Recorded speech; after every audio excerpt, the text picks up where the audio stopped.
নবীজি সাল্লাল্লাহু আলাইহি সাল্লামের দ্বিতীয় খলিফা হযরতে সাইয়্যিদানা ওমর রাদিয়াল্লাহু আনহু, কোরআন মজিদে আছে লান তানালুল বিররা হাত্তা তুনফিকু মিম্মা তুহিব্বুন, সাদাকাল্লাহুল আযীম।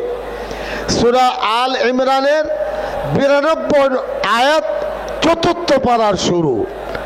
আয়াতের সার কি? তোমার জীবনের সবথেকে প্রিয় মূল্যবান সম্পদ আল্লাহকে যদি দাও তাহলে তুমি জান্নাত যেতে পারবে। হযরত ওমর রাদিয়াল্লাহু আনহু নবীজির কাছে এসে বলছেন, খাইবারে আমার একটা সম্পত্তি আছে, আমি সেই সম্পত্তিটি আল্লাহর নামে দিতে চাই। নবীজি সাল্লাল্লাহু আলাইহি সাল্লাম বললেন, তুমি এটা আল্লাহর নামে ওয়াকফ করে দাও।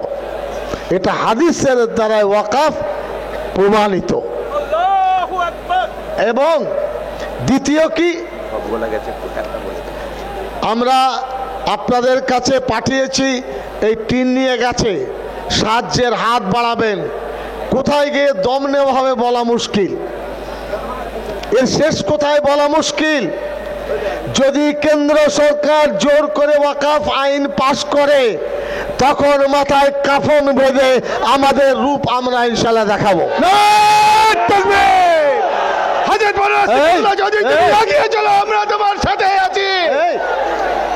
আপনাদের এটা খুব ভালো করে বুঝবেন। আর পরের লড়াই অস্তিত্বের লড়াই, জীবনে বেঁচে থাকার লড়াই। এটা কোনো রাজনৈতিক চর্চা করার লড়াই নয়। এই লড়াই হলো নিজস্ব সম্পদ রক্ষা করার লড়াই। নবীজি সাল্লাল্লাহু আলাইহি সাল্লামের কাছে গেলেন, নবীজি বললেন, আমি সেই সম্পত্তি ওয়াকফ করো আর উৎপন্ন ফসলকে সদকা করে দাও। নবীজি সাল্লাল্লাহু আলাইহি সাল্লামের কাছে ওয়াকফের বিষয়ে উহুদের যুদ্ধে, কি নাম, আমার তো নাম ভুলে গেছে, হ্যাঁ, মিখরিক, একজন ইহুদি অমুসলিম মদিনায় বসবাস করতেন। উহুদের যুদ্ধ শুরু হয়েছে। মিখরিক বললেন, এটা হাদিস শরীফ আছে, ওগো দয়ার নবী, আমি যদি মারা যাই তা আমার 7টি খেজুরের বাগান আছে, এই 7টি খেজুরের বাগান দয়ার নবীর উপরে আমি দিয়ে গেলাম, ওয়াকফ করে গেলাম। এরা প্রমাণ চায়, মূর্খের দল ওয়াকফ পড়েনি। ওয়াকফ কাকে বলে তারা জানেন না। এটা আমাদের কর্তব্য, আমরা বলবো না তো বলবে কে? আমাদের ব্যথা বেদনা আমরা রাস্তায় বলবো না, বলবে কে? এটা মনে রাখবেন। নবীজি সাল্লাল্লাহু আলাইহি সাল্লাম ওই মানুষটি মরার পরে 7টি বাগানের মালিক হলেন।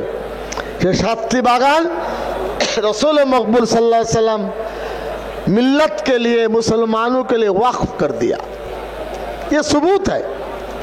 मदीना तैयबा में सहल और सुहेल 2 नाबालिग भाई थे।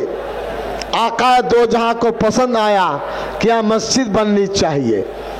सैयदना सिद्दीक अकबर रज़ी अल्लाह अन्हु को लगाया।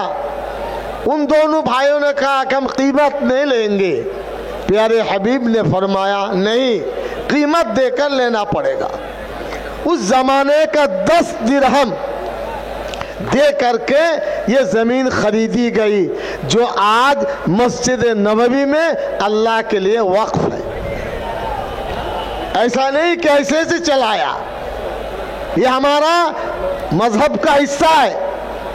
এটা ধর্মের অংশ, এটা রাজনৈতিক অংশ নয়। এরপরে আমি আপনাদের বলবো, সৈয়দানা ওসমান রাদিয়াল্লাহু আনহু সবাই জানেন 98 সালে যখন হজে যায়, তার প্রসিদ্ধ কূপ কি নাম তার, হ্যাঁ বাইরাহানে কি নাম, ওনার মিষ্টি পানির কূপ ছিল। 35,000 দিরহাম দিয়ে কিনলেন। আজকে তার দাম 1,60,00,000 টাকা। 1,60,00,000 টাকা দিয়ে উসমান গনি রাদিয়াল্লাহু আনহু জায়গা কিনলেন, মুসলমানদের জন্য ওয়াকফ করে দিলেন, কিয়ামত পর্যন্ত মুসলমান তার সম্পত্তি ব্যবহার করবে। মক্কা মুকাররমায় 100 তলা বিল্ডিং, ঘড়ি টাওয়ার, ওটা মক্কা শরীফের হারামের ওয়াকফ, কেউ ব্যক্তিগত মালিকানায় পাবে না। তাই ছেলেদের নামে হোক আর আল্লাহর নামে হোক, এই সম্পত্তির জন্য জিভ দিয়ে লাল পড়ছে বিজেপির। তাদের লজ্জা হয় না? তাদের শরম হয় না? হ্যাঁ, আমাদের সম্পত্তি কেড়ে নিতে চাচ্ছ? হবে না। ঘুঘু দেখেছে বিজেপি, ঘুঘুর ফান দেখেনি, এই বাংলায় ফান দেখবে ইনশাল্লাহ। ধরুন ফুরফুরায় অনেক সম্পত্তি আছে, মসজিদে থাকতে পারে। আপনি কে যে আপনি মসজিদের সম্পত্তি নিতে চাচ্ছেন? কেন যাচ্ছেন? এবং এই রহরা রামকৃষ্ণ মিশন হিন্দু ব্যক্তিত্বের দ্বারাই পরিচালিত স্বশাসিত সংস্থা, তাদের সম্পত্তির মালিকানা সরকার নেই, তাদের ট্রাস্ট তারা চালাবে। ওই বেলুড় মঠের মন্দির আছে, তারপরে ধরুন ওই ইস্কন আছে, ওই উড়িষ্যায় কি ওটা মন্দির, বড় পুরীর জগন্নাথ মন্দির আছে, তাদের মালিকানা। বিজেপির চোখে কি রঙিন চশমা আছে? তারা কি দেখতে পায় না যে তারা মুসলমানের সম্পদ লুটে পুটে খাবে? এটা হবে না। এবার আপনাদের সামনে ওয়াকফের বিষয়ে রেজিস্ট্রেশনের অ্যাক্ট 1908 সালে হয়েছে, ট্রান্সফার অফ প্রপার্টি অ্যাক্ট হচ্ছে 1882 সালে, মুসলিম ওয়েলফেয়ার অ্যাক্ট 1923 সালে, বেঙ্গল ওয়াকফ অ্যাক্ট 1934 সালে। এই সমস্ত ওয়াকফ সম্পত্তি 40 পাতার সংশোধনী এনেছে বিজেপি। কি চাচ্ছে?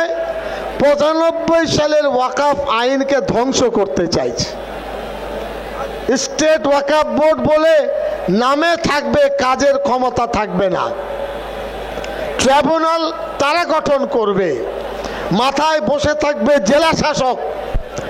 হিন্দু ভাইদের, আমি তাদের সঙ্গে ঝগড়ার আমাদের নেই, কিন্তু জিজ্ঞাসা করি মসজিদের ইমাম কে হবেন, মোতাওয়াল্লি কে হবেন, এটা কি হিন্দু ভাইরা ঠিক করতে পারবেন?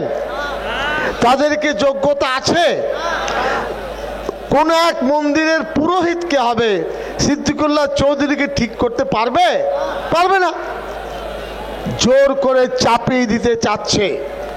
আমি অনুরোধ জানাবো আজকে সমাবেশের মাধ্যমে, मैं गुजारिश करना चाहता हूं तमाम अपोजिशन पॉलिटिकल पार्टी को, आप अपनी ताकत से वक्फ बिल को विरोध कीजिए, विरोध कीजिए। ये मुसलमानों का धड़कन है। हम किसी जात पर नहीं, अल्लाह पर भरोसा है। और हिंदुस्तान सेकुलर मुल्क है। कॉन्स्टिट्यूशन में हमको आजादी दी गई, हम चलेंगे, जमीन खरीदेंगे और इदारा कायम करेंगे। आप कौन होते हैं साहब, लाट साहब? इसलिए समस्त विरोधी राजनैतिक दलेर प्रति आजकेर समावेश आह्वान करছে সর্বশক্তি দিয়ে এই ওয়াকফ বিলকে প্রত্যাহারের দাবি আপনারা জানান। হাত তুলে বলুন সমর্থন আছে না নেই? মসজিদ, মাদ্রাসা, খানকা, ঈদগাহ সবকিছু চ্যালেঞ্জের সম্মুখীন হয়ে যাবে। এটা কোনো মামুলি প্রশ্ন নয়। আমরা দুঃখিত যে এটা নিয়ে যে চর্চা দরকার ছিল সেটা কিন্তু হয়নি। আমাদের অনেক কষ্ট করতে হয়েছে। ওই যে নিয়ে গেল সাহায্যের জন্য টিন, আমাদের সাহায্য করুন। একটা প্রোগ্রাম করতে 1-2 কোটি টাকা খরচ, 3000 গাড়ি এসেছে, 4 লক্ষের কাছাকাছি মানুষ।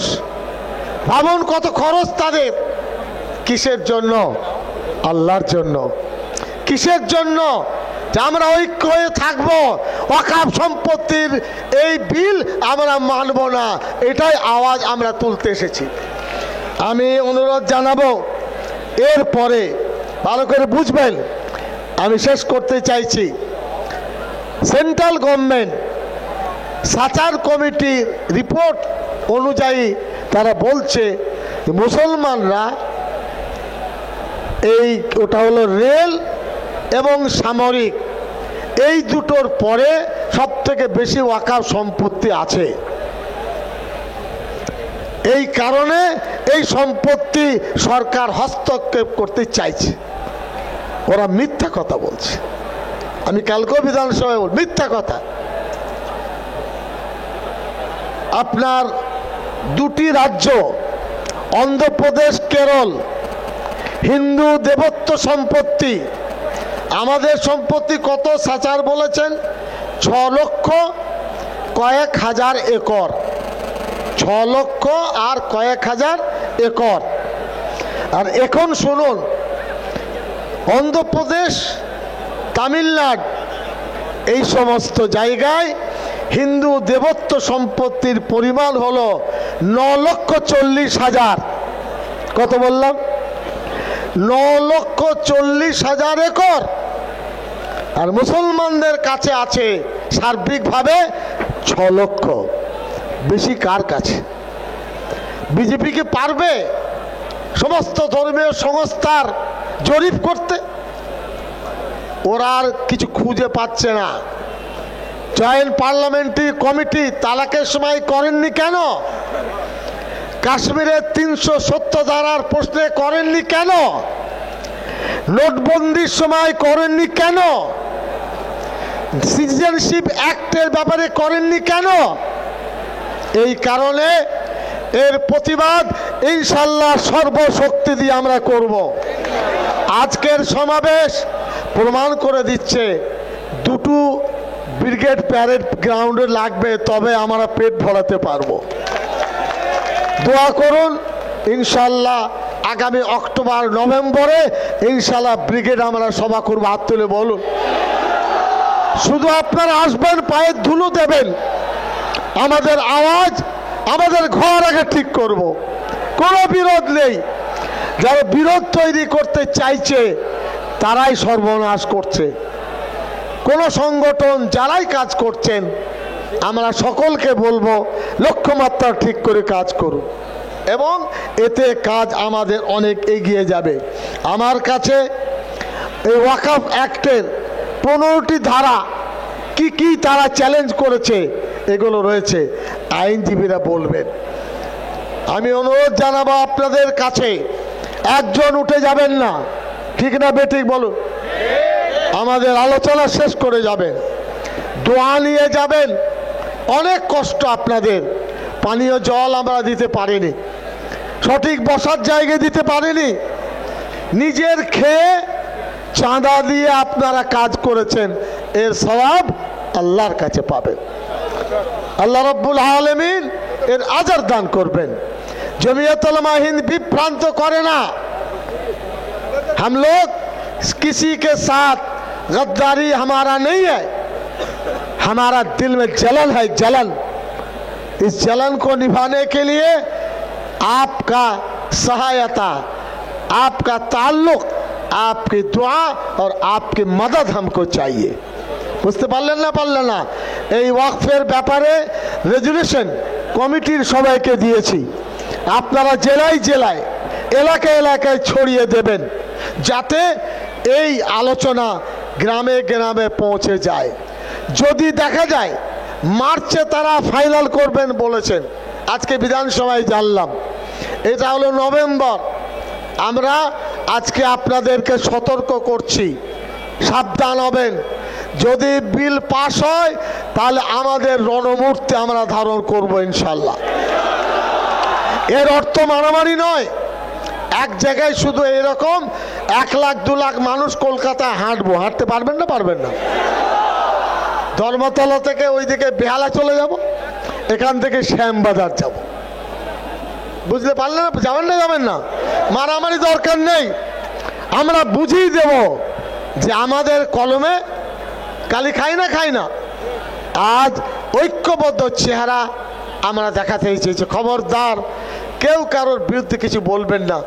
আমার কাছে অনেক প্রশ্ন এসেছে, আমি সেই নিয়ে কিছু বলতে চাই না। ইমাম সাহেবদের বলবো, আপনারা আমাদের ছেলে, আমাদের ভাই, আমরা মাদ্রাসা থেকে ইমাম তৈরি করি, আমরা হলাম কারিগর।